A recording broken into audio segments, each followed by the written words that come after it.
성경 말씀 보겠습니다. 에스겔 24장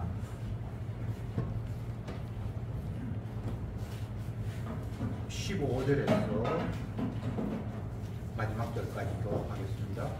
에스겔 24장 15절에 여호와의 말씀이 또 내게 임하여 가라사대 이제야 내가 내 눈을 구하는 것을 한번 쳐서 빼앗으리니 너는 슬퍼하거나 울거나 눈물을 흘리거나 하지 말며 죽은 자들을 위하여 슬퍼하지 말고 종용이 탄식하며 수건으로 머리를 동이고 발에 신을 신고 입술을 가리우지 말고 사람의 부위하는 식물을 먹지 말라 하신지라. 내가 새 백성에게 구하였으니 저희에게 아이가 죽이고 아침에 내가 받으려는 영원하네.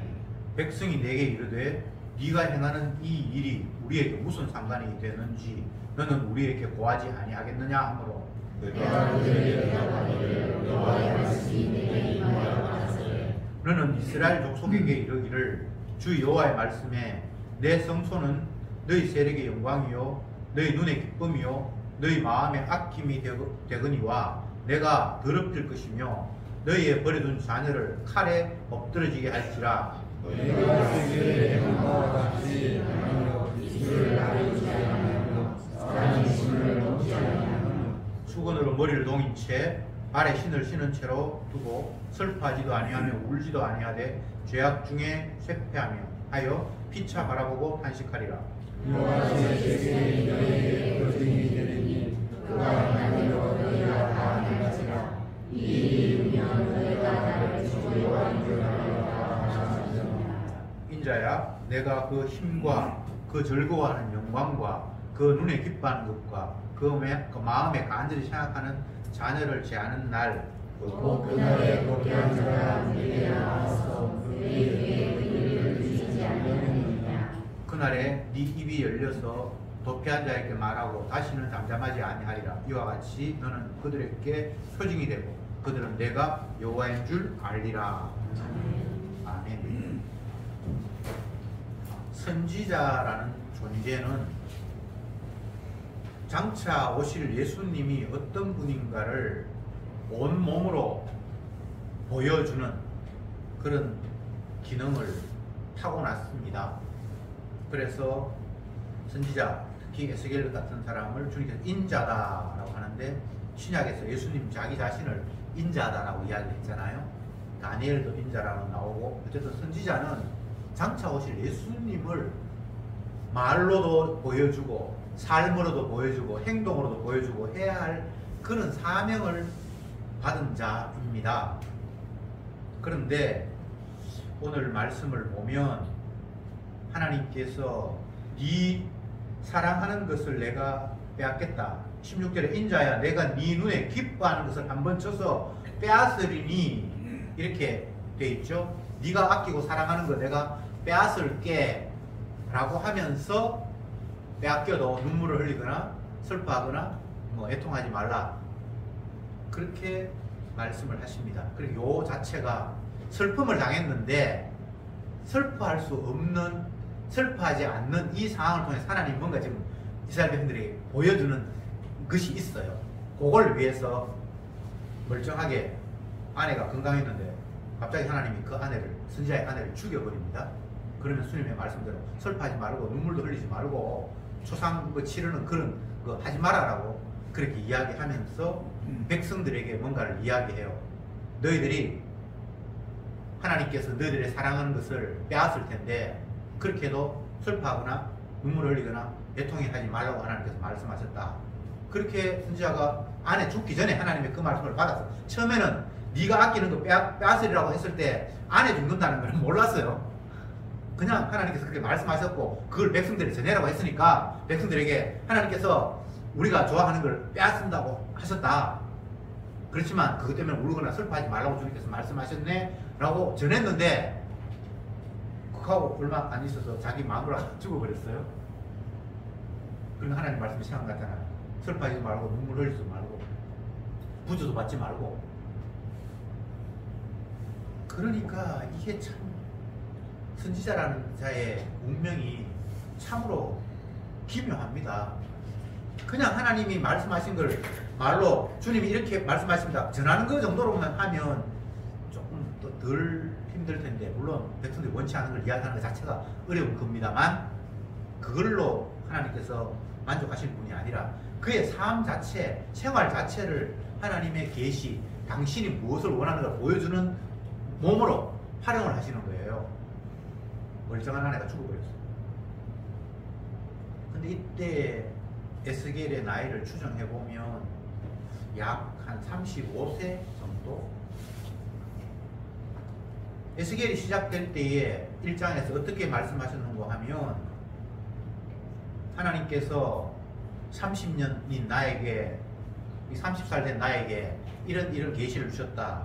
내가 포로 잡혀온 지 이제 5년이 됐는데, 그러니까 그 성경 전체를 종합해 보면 25살 정도의 바벨론을 포로 잡혀왔고 5년이 지난 30세에 하나님께서 계시를 주셔서 그때부터 선지자로 활동을 했고, 근데 거기서 또 포로 잡혀온 지에서 9년 됐으니까 34세 정도 됐는데 아내를 죽이는 일을 통해서 하나님께서 또 뭔가를 보여주시고, 뭐 남편이 34살이면 뭐 아내도 뭐 비슷하든지, 뭐 하여튼 한창 젊은 나이에 멀쩡하게 하나님이 자기 뜻을 보여주시기 위해서 선지자의 아들을 그냥 죽여버리는 일이 발생했습니다.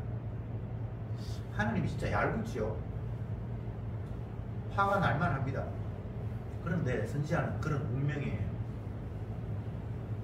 호세아 같은 사람은 이스라엘 백성들이 음란하고 부패했으니까 그걸 보여주기 위해서 네가 음란한 여인과 결혼해서 음란한 자녀를 낳으라고 말씀하셨어요. 창녀하고 결혼하라고 말씀하셨어요. 선지자가. 이게 하나님의 말씀입니다. 이사야 같은 사람은 벗은 몸으로 3년을 돌아다니고 신발 벗고, 왜? 너희들이 이렇게 벌거벗고 포로 잡혀 끌려갈 것이라는 것을 보여주기 위해서. 그 말로 하지, 말로 해가지고 안 되는가 봐. 그러니까 선지자가 하나님 뜻을 전하는 사람이 몸으로 보여주는 그런 일을 하는 겁니다. 예레미야 같은 사람은 바벨론이 이스라엘을 포위했을 때에 이제 곧 망한다고 말씀하시면서 하나님께서 네 사촌이 네게 찾아올 텐데 그 삼촌의 땅을 네가 물어주라, 사라고. 너무 가난해서 형제들이 자기 땅을 도저히 자기가 유지하지 못하면 다른 가까운 사람들이 그 땅을 물어주고 그렇게 하는 경우가 있잖아요. 그게 하나님의 법이거든요. 포로 잡혀가지고 이스라엘 멸망한다 그러는데 하나님께서 그 땅을 사라고 그래요. 아니 이 땅도 지금 팔아야 될 판인데 사라고 그래요. 왜? 70년 후에 돌아올 거니까. 나머지 사람들 다 그걸 안 믿을 거잖아. 분명히 돌아올 거야. 그래 네가 빨리 땅을 사. 주님께서 그렇게 말씀을 하셨습니다. 제가 몇 가지 예를 들었는데 이것뿐만 아니고 선지자들은 희한한 일을 주님이 막 시켜요. 그 시대의 상황과 환경과 전혀 맞지 않는 그런 일들을 주님께서 명령을 하셔서 그 삶을 통해서, 그 행동을 통해서 백성들에게 하나님의 뜻이 무엇이며 너희들이 얼마나 완악한가를 보게 하시는 그런 일들을 주님께서 선지자를 통해서 시키셨습니다. 신약시대에 저와 여러분들은 다 선지자 같은 존재들입니다. 다 왕 같은 제사장입니다. 내 원하는 삶이 아니고 예수님이 어떤 분인가를 보여주기 위해서 우리는 말로 전하는 것뿐만 아니라 우리의 삶을 통해서 주님께 보여주시도록 우리를 이리 굴리고 저리 굴리고 저리 보내고 이런 일 당하고 저런 일 당하고 내 원하는 거하고 상관없습니다. 아니 이 선지자가 뭐가 그렇게 부부관계가 뭐 사이가 안 좋은 것도 아니고 멀쩡한 아내가 왜 죽어야 됩니까? 인간의 입장에서는 이유를 찾을 수가 없습니다. 주님의 관점에서. 왜? 앞으로 유다, 예루살렘이 멸망할 건데 너희들은 울 자격도 없어.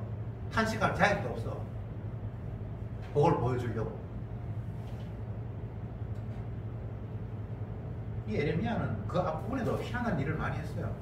네가 유다의 죄를 위해서 이쪽으로 누워서 390일 살고 또 반대로 저쪽으로 누워서 40일 살고 잠을 자는데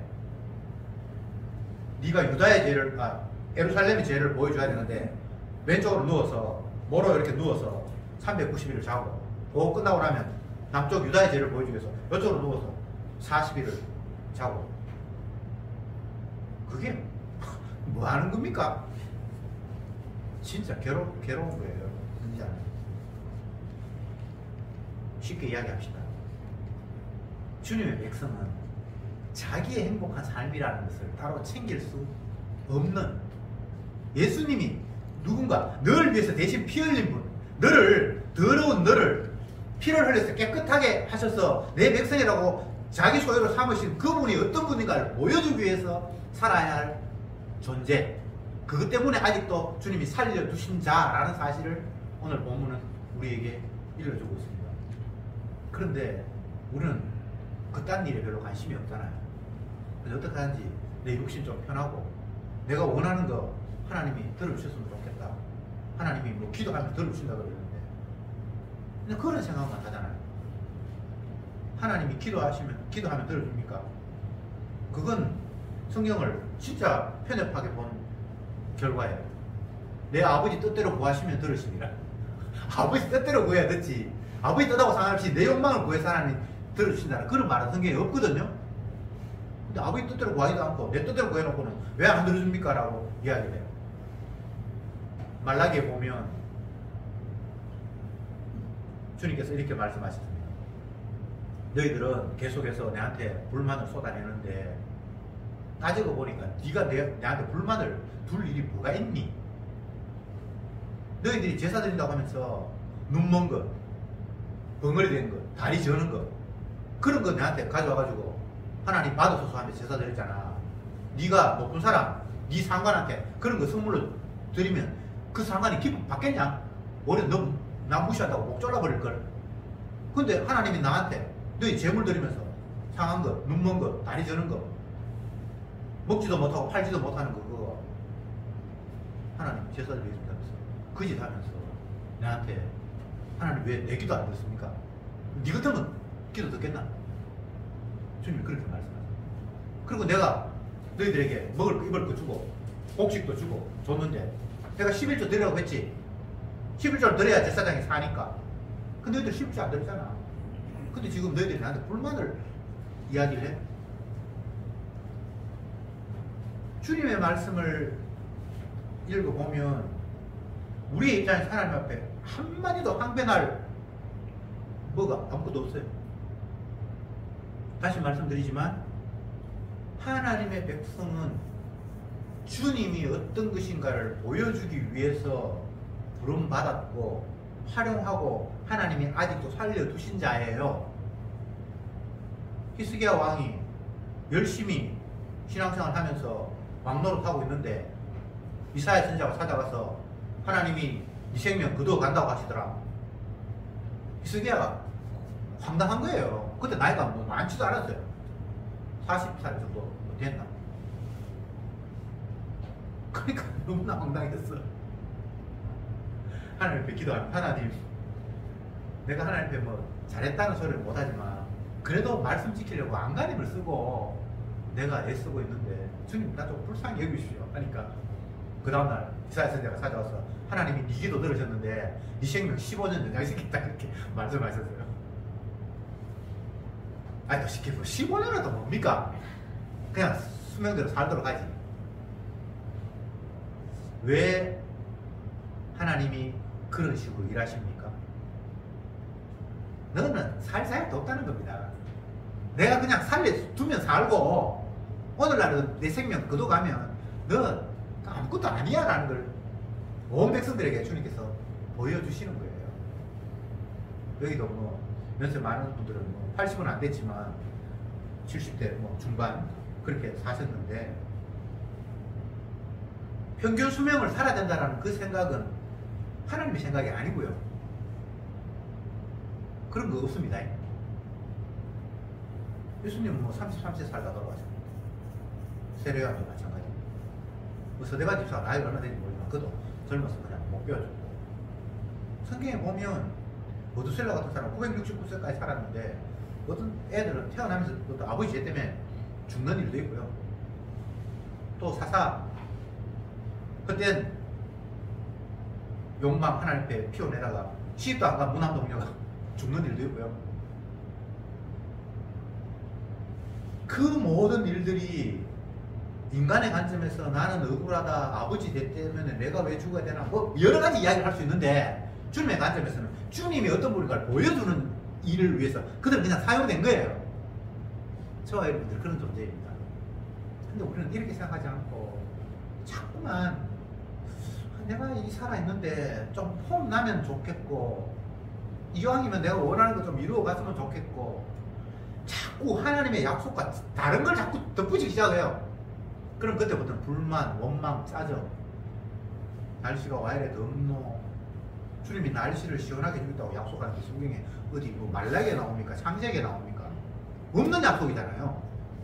너희들은 먹는 거 입는 거 족한 줄 알아. 너희들 살 자격도 없는데 내가 내 하나님을 위해서 너희들 살려주셨어. 이게 성경의 이야기지. 너희들 땅에 살 때 내가 날씨도 좋게 하고 먹을 거 꼬박꼬박 챙기고 너희들 자존심 살리고 너희 자녀들, 이런 우리가 원하는 걸 주님이 성경에 약속한 적이 있다 없다? 없다. 근데 우리는 날마다 그걸 꿈꾸고 있는 거예요. 근데 그 꿈이 안 이루어진다고 막 분노하고 짜증내고, 그게 기도의 제목이라. 하나님 약속도 안 했는 게 기도의 제목이라. 주시옵소서. 그 주님 뭐라고 그랬습니까? 놀고 있네. 하나님이 애굽에서 이스라엘 백성을 끄집어내면서 광야에서 40년을 굴리는데, 막판에 40년 끝나고 모세가 죽기 전에 민수기 신명기에 뭐라고 이야기합니까? 하나님께서 너희를 이곳까지 인도하셨는데 너희들 지금 40년 동안 살면서 뭔가 부족한 게 있었냐? 이렇게 이야기를 해요.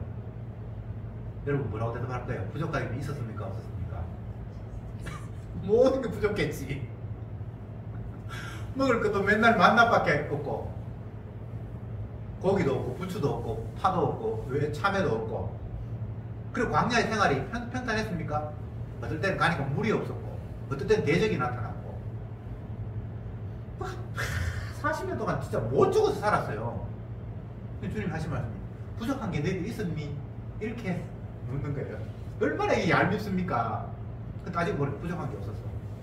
뭐라고 뒤에 주님 이야기하는가 하면, 너희들 옷이 떨어지지 않았고 신발이 헤어지지 않았고 굶어 죽지 않았고, 이렇게 쫙 이야기해요. 그것도 다 맞아. 광야에서는요 다이어트 한 사람 한 사람도 없습니다. 네. 그리고 굶어 죽은 사람 한 사람도 없어요. 가난해가지고 뭐 자살한 사람도 없고요. 주님이 다 살리셨어요. 먹는 거 입는 거 족한 줄 알라고 주님께서 족하게 놔주셨거든요. 근데 제가 지금 무엇을 말씀드리려고 하면, 말씀에서 관점에서 보면 아무 문제가 없는데 말씀의 관점에서 떠나서 생각하니까 모든 게 다 문제라. 그래서 스스로 문제를 만드는 거예요. 아, 문제 없는데, 문제도 없는데 자꾸 문제를 삼는 거예요. 내일이 다가오지도 않았는데 내일 걱정을 막 늘어지게 하는 거예요. 내일 어떻게 올지 안 올지도 모르겠는데, 내가 늙어가지고 나중에 되면 어떡할까? 아, 그건 그때 내가 생각하면 되는데, 내일 일은 내일 걱정할 것이요, 한날의 괴로움은 그날의 족하니라가 성경에 나와 있는데, 그거는 덮어버리고, 그래, 난 내일 걱정할래. 준비해야 된다고 하더라. 준비해야 된다는 말이 성경에 나옵니까?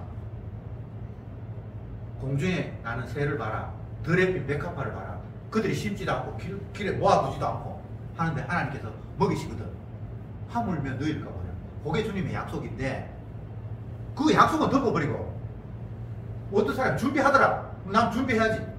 그 준비하다 보니까 뭔가 걱정이 다 되는 거예요. 이거는 앞으로 어떻게 될까? 보험을 넣는데 그 보험회사 망하면 어떻게 될까?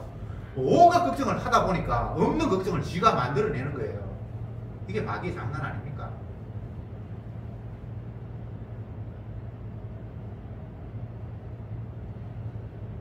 주님은 선지자를 통해서 너희들은 슬퍼할 자격도 없고 애통해할 이유도 없고, 그냥 내가 어떤 존재인가, 여호와 하나님이 어떤 존재인가, 신약에는 예수님이 어떤 존재인가를 보여주기 위해서 너희들 그냥 내가 너희를 살려둔 것 뿐이야.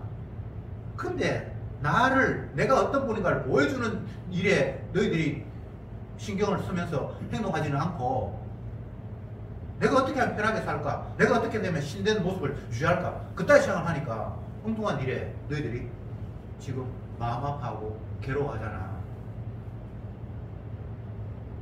그 이야기를 주님께서 우리에게 들려주십니다. 이스라엘 망하면 어떤데요? 더 노골적으로 마누라 죽으면 어떤데요? 더 노골적으로 내가 죽으면 어떤데요? 아무 문제 없어. 주님의 관점에서는 주님이 필요하셔서 보냈고 이제 됐다 싶어서 그도 가셨는데 주신 자도 여호와시오 취하신 자도 여호와시오. 그거 처음 듣는 소리 아니잖아요. 근데 우리는 성경 말씀 무시한다니까. 지금 아직 마누라가 젊은데 주님 취하에 가신다니요. 내가 진짜 일을 하려면 우리 마누라처럼 내한테 도와주고 할 사람 있어야 되는데요. 그건 네 생각이고.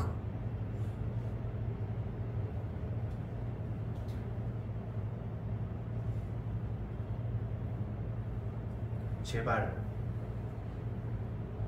언약도 아닌 하나님의 계획, 뜻도 아닌 다른 것들을 거기에 개입시켜서 그것대로 가야 된다라고 그렇게 좀 고집 피우지 맙시다. 이 세상은 처음부터 주님의 계획대로 지어졌고 주님의 말씀대로만 돌아간다라고 이미 주님께서 선언을 하셨습니다. 만물이 주에게서 나오고 주로 말미암고 주에게로 돌아간다라고 이미 선언을 하셨습니다. 근데 거기에 주님의 계획과 뜻 없는 그걸 자꾸 붙여서 세상에 와이러는 세상이 지금 말씀대로 잘 돌아가요. 왜 이러냐라고 이야기한 것은 언약을 덮어두고 지 몸 중심으로 지가 원하는 것들을 추구하는데 보니까 지가 원하는 대로 안 되니까 왜 이러냐라고 이야기하는 거잖아요. 말씀대로 보면 세상이 잘 돌아가요. 이 세상은 주님이 불로 심판하신대. 그거 이미 결정이 됐어요. 심판하기 전에 이거는 엘감으로 주님께서 요 소보가에 지금 쌓아 넣은 거예요.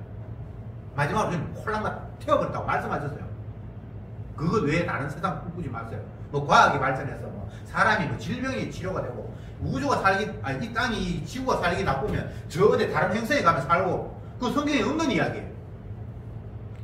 우리가 사는 공간은 죄인이라는 사실을 밝혀주기 위해서 주님께서 땅에 가시와 엉겅퀴가 자라게 하셨고 해산하는 고통과 또 먹고 살기 위해서 이마에 땀이 흐르도록 하는 그런 공간 속에 저희와 여러분이 놓여있어요. 그게 하나님 약속입니다.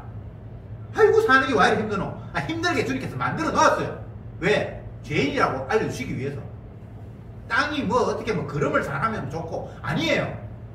점점 더 황폐해져 가고 가시와 엉겅퀴가 자라는 곳이라고 주님께서 말씀을 하셨어요. 이마에 땀이 흘려야 되고 해산하는 고통 겪어야 되고. 나는 뭐 결혼 안 했으면 애 안 낳는다. 그 말이 아니라 여자는 여자대로 고통받고 남자는 남자대로 고통받고 어쨌든 뭐 가진 사람 고통받고 다 그냥 힘들다라는 이야기를 그렇게 주님께서 하신 거예요. 뭐 가진 사람 편하다고 그런 성경이 어디 있습니까? 똑똑한 사람은 낫다고요. 그거는 네 생각이라니까. 그런 거 없고요. 다 죄인이기 때문에 각자 자기의 위치에 따라서 고통받고 있는 중이에요. 그래서 어떤 사람은 가진 사람이 낫다 그렇게 이야기하니 어떤 사람은 무자취 상팔자다. 이러나 저러나 죄인은 고통받도록 주님께서 이 세상에서 놓아두셨습니다. 그리고 마지막 날 주님이 불로 다 심판하신다고 이미 선언을 하셨습니다. 그거 외에 다른 세상을 자꾸 머릿속에 그리지 마세요. 마귀의 장난이니까. 근데 이 열악한 환경 속에서 주님이 자기 은혜로 오늘도 먹이시고 입히셨잖아요. 광야 같은 그 환경 속에서 만나가 오늘도 떨어졌잖아요. 내가 만나를 만들었다고요. 새빨간 거짓말. 뭘 그런 걸 만듭니까? 무슨 재주로? 점심 때 뭐 사과를 열심히 먹었는데 여러분이 사과를 만든 적이 있습니까? 날씨가 어떻고 저떻고 어쨌든 하나님께서 여러 가지 조건을 통해서 그냥 먹거리를 만드셨어. 그냥 먹은 것 뿐이에요. 집회 먹고 못 살잖아요. 돈이 아무리 좋아도 돈 먹고 못 살잖아요. 너무나 단순한 원리인데 이거 우리 자꾸 놓치니까. 돈이 있으면 사잖아요. 돈이 있어도 하나님 못 살 환경 만들면요 못 사요. 바꿔 또 이야기하면 돈이 있고 먹을 것이 있어도 하나님이 못 먹게 하시면 입에 못 넣어요. 그런 거 여러분 경험 못 해봤습니까? 뭔가 체한지 뭐 걸려가지고 잔치집에 갔는데 호텔에 뭐 뷔페가 엄청나게 많은데 입에 넣을 수가 없는 환경을 만들면 돈하고 뭐 먹을 것이 없어서가 아니고 못 먹게 하시면 못 먹는 거예요. 더 노골적으로 먹었어. 근데 그게 몸에 영향으로 안 가게 하시면 그 먹은 게 독이 돼요. 여러분 그런 거 성경 안 나타나옵니까? 엘리사 시대에 선지자가 뭔가 일을 하는데 뭐 야동 덩쿨하고 뭔가 먹었는데 그 안에 독이 있었어. 나중에 먹고 보니까 그게 독버섯이었어. 이런 거 있잖아요. 제가 지금 하는 이야기는 먹을 거 내가 안 만들었고 먹을 거 없어서 문제가 아니라 하나님께 주셨어도 못 먹을 수도 있고 먹었어도 그게 독이 될 수도 있고 바꾸면 무엇 하나 주님의 긍휼과 사랑과 은혜가 아니면 아무것도 안 된다는 사실을 제가 말씀을 드리는 거예요.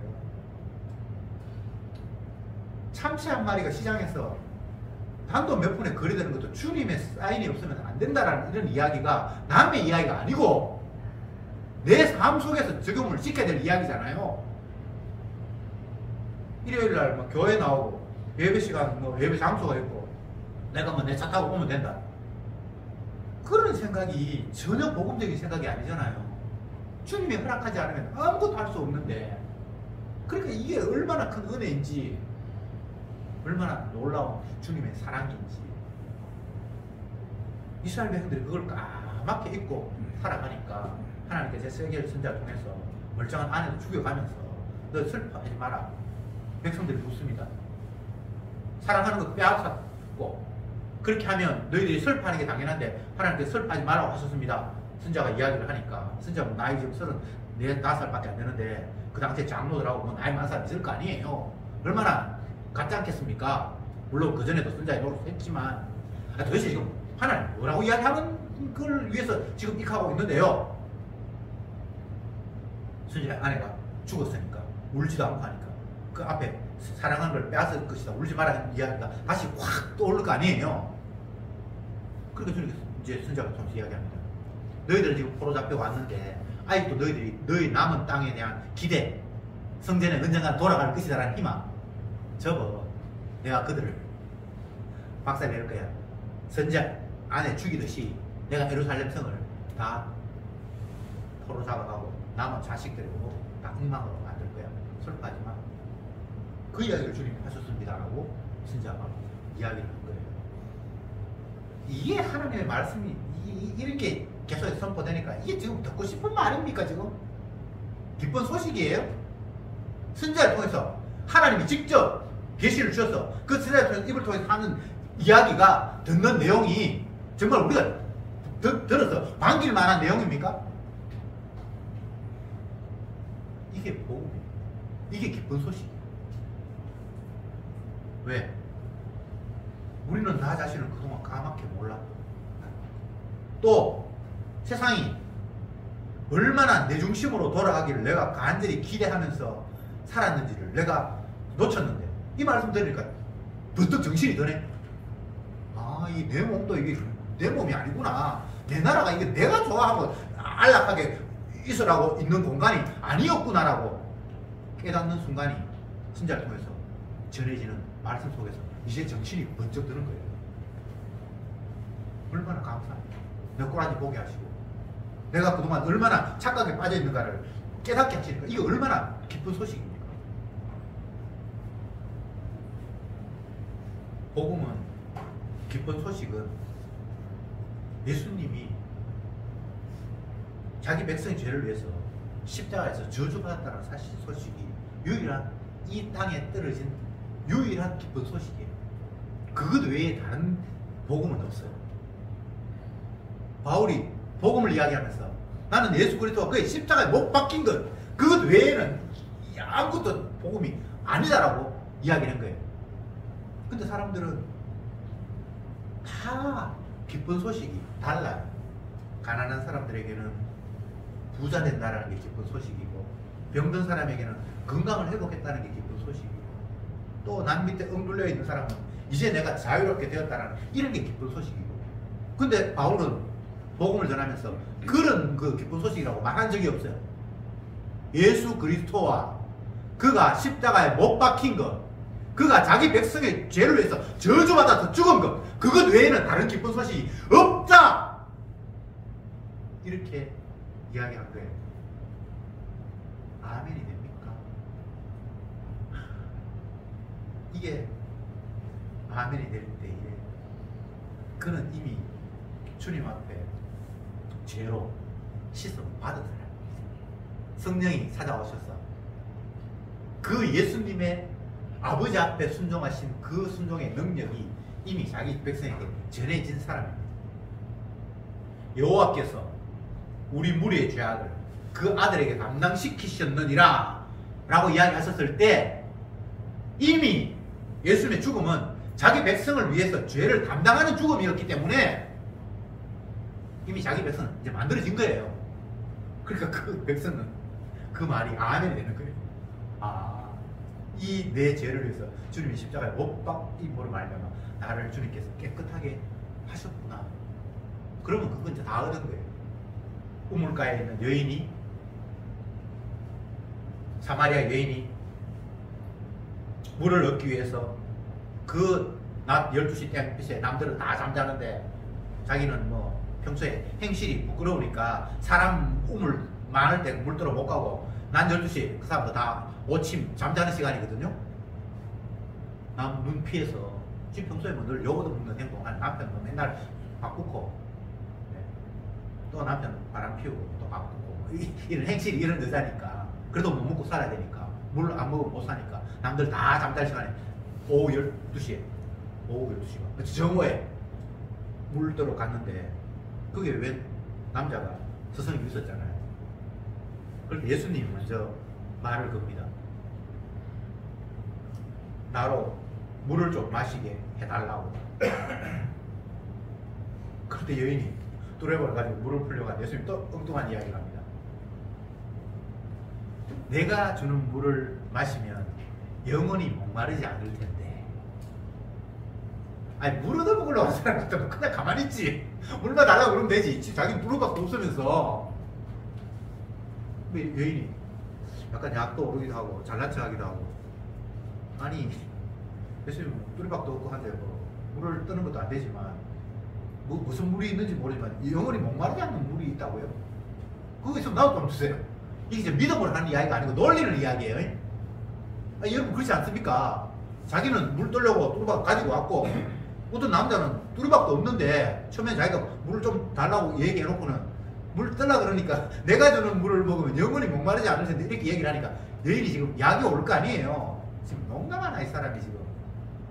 그 물 나도 좀 주세요. 믿음 아닙니다. 놀리는 거예요. 그런데 주님이 그에게 복음을 들려주셨을 때에 성령이 역사하니까 이분이 바로 내 더러운 죄를 위해서 이 땅에 오셔서 대속의 피를 흘릴 분이라는 것이 그냥 깨달아져 버리잖아요. 뭐 어떻게 깨달은지 그거는 묻지 마세요. 성령께서 깨닫게 하시는 믿음은 주님의 선물이니까요. 그렇게 돼버리니까 물동이를 버려두고 메시아를 만나도 않죠. 그냥 달려가는 그 미친 행동이죠. 그죠? 물 들어왔는데 물 떠가야 되는데 이제 물이고 뭐고 다 필요 없어. 이미 나는 살아. 사망에서 생명으로 옮겼느니라 라는 상태가 되어버릴 거예요. 그 모습이 물동이고 뭐고 다 버려두고 메시아를 만났다고 하면서 고함치는 모습이에요. 이거 이론으로 설명하고 뭐 백날해도 설명 안 됩니다. 그냥 믿음이 선물로 온 거예요. 여러분 복음을 들으면서 하나님 말씀을 들으면서 믿음이 선물로 오면 그래 나를 죄인이라고 다시 한번 주님께서 확인시켜 주시는구나. 그래서 주님이 내가 네 위에 피 흘렸다라는 그 말만 유일하게 내게 기쁜 소식으로 다가오게 하시는구나. 근데 사도 바울이 나는 예수 그리스도 그 십자가에 못 박힌 것 외에는 아무것도 관심도 없고 그거 알 필요도 없고 라는 그 말이 아멘 아멘 아멘 이렇게 되는 거예요. 그렇다고 해서 우물가 여인이 그 이후에 물들어 안 왔겠습니까? 왔겠습니까? 왔지. 그런 거 물을 필요는 없어요. 우리가 예수님 알았다고 해서 직장생활 안 가고 뭐 세상에서 안 살고 그건 아니잖아요. 그러나 이미 사망에서 생명으로 옮겨졌다라는 이 틀림없는 사실은 변할 수 없잖아요. 그분이 채찍에 맞음으로 내가 나음을 입었다라는 이 분명한 사실은 옮길 수 없는 주님의 약속이잖아요. 저와 여러분이 그걸 지금 이야기하고 있습니다. 그래서 살기 힘듭니다. 왜 이렇습니까? 그런 소리 안 나올 수는 없지만 그런 소리 중간에 간간히 튀어나온 것이 이미 주께서 다 이루셨군요 라는 이야기가 나도 모르게 순간순간 터져나오잖아요.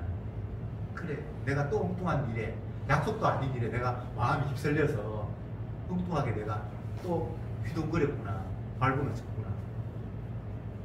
그가 채찍에 맞아서 이미 내가 나음을 입었는데 내가 또 다른 것들을 갈구했구나 라는 깨달음이 주어지는데, 이게 바로 오늘 본문에서 24절 주 여호와인 줄 알리라, 마지막 27절에 내가 여호와인 줄 알리라. 결과적으로 주님이 하는 모든 일들은 자기 백성에게 하나님 자기 자신을 보여주신 일이에요. 내가 네 위해서 피 흘렸어 임마. 내가 네 때문에 십자가 졌잖아. 그거 이야기하려고 오늘도 이런 일을 펼쳤고 저런 사태를 마련하셨고, 결론은 항상 그거예요. 이렇게 해서 내가 앞으로 이렇게 일이 풀리겠구나, 그게 답인 건 없어요. 뭐 죽고 뭐 마누라가 죽고 예루살렘이 멸망하고 모든 일 가운데 내가 여호와인 줄 알리라. 신약으로 이야기하면 내가 네 위해서 십자가 피 흘렸어. 그거 하나님께서 도출하시려고 우리를 이런 환경, 저런 사태, 이런 은혜 속에 두셨다라는 것. 그것 외에 다른 답이 나오면 안 돼. 네가 나를 여호와인 줄 알리라. 내가 네 위에 피 흘렸다는 사실 네가 깨닫게 할게. 내가 십자가 지었는데 그 의미를 네가 이걸 통해서 알게 할게. 그것 외에 다른 답이 나오면 그거 마귀의 유혹. 내가 열심히 했더니만 주님께서 우리 가정에 도움을 주셔서 모든 일이 잘 됐어요. 아멘. 여호와인 줄 알리라고 그냥. 그게 마귀의 소리예요. 결론은 항상 그래서 주님께서 피 흘리셨군요. 그래서 주님께서 십자가 지셨군요. 주님의 십자가 외에는 아무것도 아니라고 나에게 다시 한번 깨닫게 하시네요 라는 것. 우리의 이번 한 주간의 삶 속에서 다시 한번 모든 결론이 주님의 십자가를 드러내고 십자가를 바라보게 하는 일이 될 때에 그는 주님의 은혜 가운데 지금도 끌려가는 복된 인생일 줄 믿습니다. 기도합시다. 주님, 무엇을 하나 그것은 우리의 일임은 아니고 우리의 일은 아니고 이 세상을 만드신 주님의 일이라는 사실을 순간순간 보고 깨닫게 하옵소서. 내 일이 될 때 그건 힘이 되고 원망이 되고 아쉬움이 되고 불평이 나올 수밖에 없습니다. 그러나 주의 일일 때에는 조금도 부족함이 없고 만물을 시작하신 그분이 당신의 뜻대로 성실하게 여호와의 열심히 일을 이루리라는 그 약속대로 이루어감을 우리가 발견할 수밖에 없고, 그 사태 속에서는 불평이 아닌 아멘, 아멘, 범사에 감사할 수밖에 없는 환경인 줄 믿습니다. 그러면서 결국은 주님의 그 아버지의 약속 속에서 이루신 언약, 우리 무리의 죄악을 그 아들에게 담당시킴으로 말미암아 주가 되셨고 영원히 찬양받는 자리에 오르신 그 놀라운 사건 앞에 우리는 그저 찬송만 드리게 하옵소서. 예수님의 이름으로 기도드리옵나이다. 아멘.